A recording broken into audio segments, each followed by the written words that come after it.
What was the worst cut you've had to work on? Where you were like, I don't know if I can do this. It wasn't so much the worst cut, but it was a technical cut, right? And it was Brad Riddell, and it was his first fight, and he was fighting Jamie Malarkey, I think. Brad Riddell fight Malarkey for his first fight. Both of them were having their first fight. Oh, wow. Yeah, both of them were having their first fight. And it was the last exchange in the first round. And Malarkey landed a left hook, and I cut him above the left eye, I think it was. And so imagine I was sitting outside the cage and I'm going, oh yeah, no one's cut here, so I don't need anything.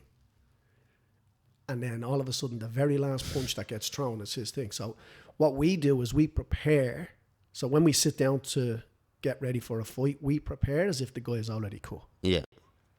For this exact scenario. So we go in and I see the cut go over, and it just had started to bleed because it was literally the last punch.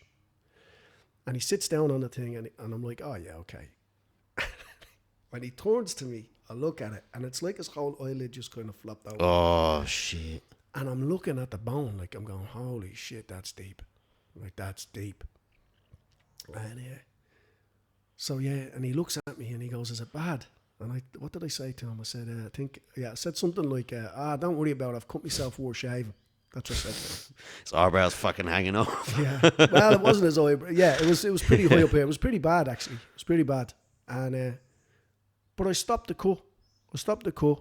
And I worked on it. I had another 2 rounds to work on it. And he went on to win the fight. So he won his fight. That could have been stopped. And it was his first fight. You know, and he went on to win the bonus for fight of the night. So a good Cutman, what people don't understand about like Cutman and people managing bruises and swelling and shit, a lot of the reasons a lot of fights don't stop is because you got a good Cutman in the corner. Yeah, and that's a good Cutman.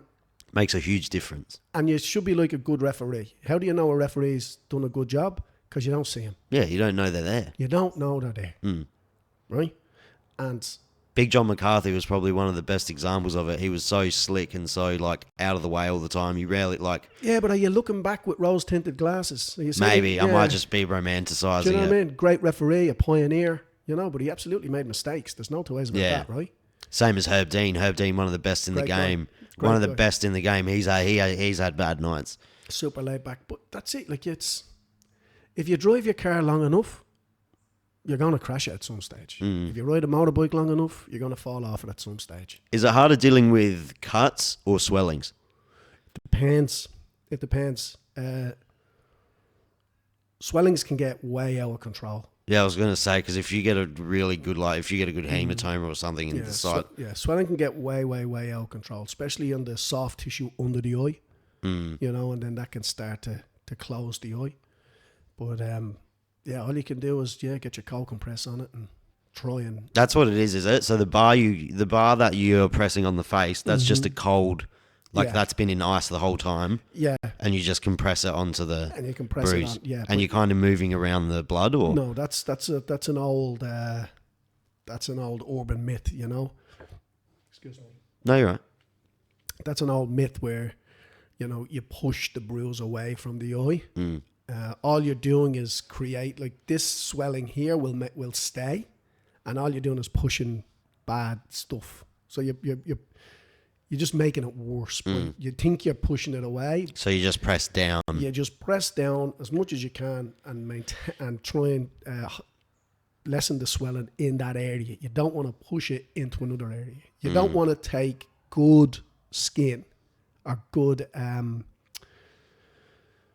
tissue, and you don't want to push bad tissue into it. Do you know what I mean? Yeah. Now, if it's under the eye, you might move your compress a little bit to just kind of get all of it, like this, because it's soft here.